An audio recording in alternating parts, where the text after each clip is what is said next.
بسم اللہ الرحمن الرحیم۔ السلام علیکم ورحمۃ اللہ وبرکاتہ۔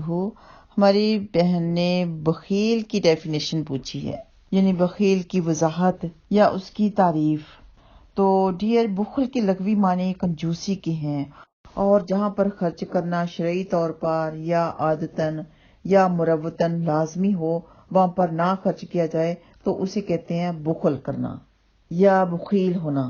یا جس جگہ پر مال یا کچھ اور خرچ کرنا ضروری ہو وہاں نہ خرچ کیا جائے تو اسے بخل کہتے ہیں، یعنی کوئی چیز کوئی بات آپ کے اوپر واجب ہو اور آپ اسے نہ کریں تو اسے بخل کہا جاتا ہے۔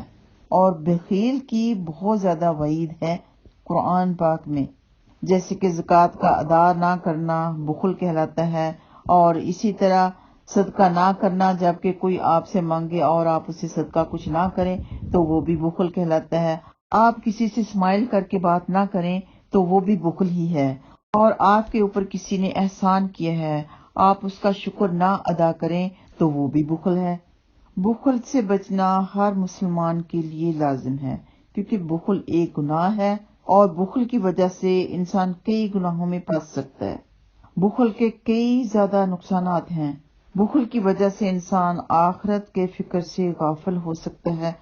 جس انسان کو آخرت کا فکر ہوتا ہے وہ کبھی بخیل نہیں ہوتا۔ اور اگر آپ کے یہاں کوئی مہمان آیا ہے، آپ اسے کھانا وغیرہ نہ کھلائیں تو وہ بھی بخل ہی کہلاتا ہے۔ استطاعت ہونے کے باوجود آپ اچھے کپڑے نہ پہنیں یا اچھا نہ کھائیں تو وہ بھی بخل ہی کہلاتا ہے۔ کوئی بھوکا پیاسا جانور آپ کے گارڈن میں یا آپ کے یہاں آ گیا ہے تو آپ اس سے نہ کچھ کھلائیں پلائیں تو وہ بھی بخل ہی ہے۔ آپ کو لگتا ہے کہ آپ کے ہمسائے کے یہاں کوئی کچھ کھانے کو نہیں ہے تو آپ اسے کچھ کھانے کو نہ دیں یا اس کی ضرورت کا خیال نہ رکھیں تو وہ بھی بخل ہے۔ والدین کا خیال نہ رکھنا بخل ہے۔ گھر والوں کے نان نفقے میں کمی کرنا بھی بخل ہے، یعنی استطاعت ہونے کے باوجود، یعنی زیادہ پیسہ ہونے کے باوجود آپ گھر والوں کے اوپر کنجوسی کرتے ہیں، ان کو اچھا کھانا نہیں دیتے، ان کو اچھا پہننے کو نہیں دیتے یا اچھا خرچ کرنے کو نہیں دیتے تو وہ بھی بخل ہی ہے۔ استطاعت ہونے کے باوجود آپ قربانی نہیں کرتے یا صدقہ فطر نہیں دیتے، اپنی 5 نمازوں کے علاوہ نوافل نہیں پڑھتے، ڈیلی قرآن پاک نہیں پڑھتے، یہ سب کا سب بخل ہے۔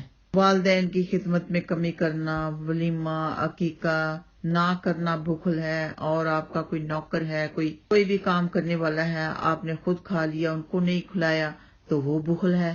ان کے کھانے پینے کا بھی آپ نے خیال رکھنا ہے۔ تو بخل کے بارے میں تو وعید ہے ہی، لیکن فضول خرچیاں بھی نہیں کرنی۔ نہ بخیل ہونا اللہ سبحانہ و تعالیٰ کو پسند ہے، اور نہ فضول خرچیاں اللہ سبحانہ تعالیٰ کو پسند ہیں۔ فضول خرچیاں کے بغیر ضرورت کے آپ پیسہ ویسٹ کرتے رہیں، اسے فضول خرچی کہتے ہیں۔ اور ضرورت سے زیادہ کھانے ڈھیر سارے بنا کے رکھ لینے، کچھ کھا لیے کچھ پھینک دیے، یہ فضول خرچی ہے۔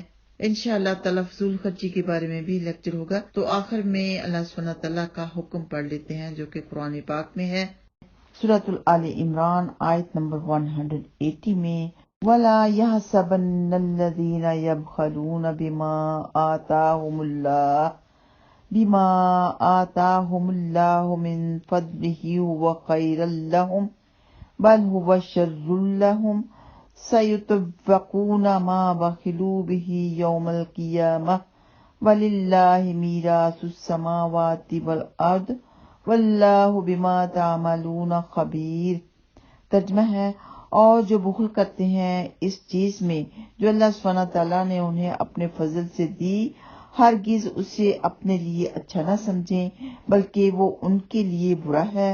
ان قریب وہ جس میں بخل کیا تھا قیامت کے دن ان کے گلے کا طوق ہوگا، اور اللہ ہی وارث ہے آسمانوں اور زمین کا، اور اللہ تمہارے کاموں سے باخبر ہے۔ تو امید کرتی ہوں کہ آپ کو بخل کی ڈیفینیشن سمجھ میں آ چکی ہوگی۔ اللہ سبحانہ تعالیٰ ہم سب کو بخل سے بچائے، یعنی کنجوسی سے بچائے، آمین یا رب العالمین۔ السلام علیکم ورحمۃ اللہ وبرکاتہ۔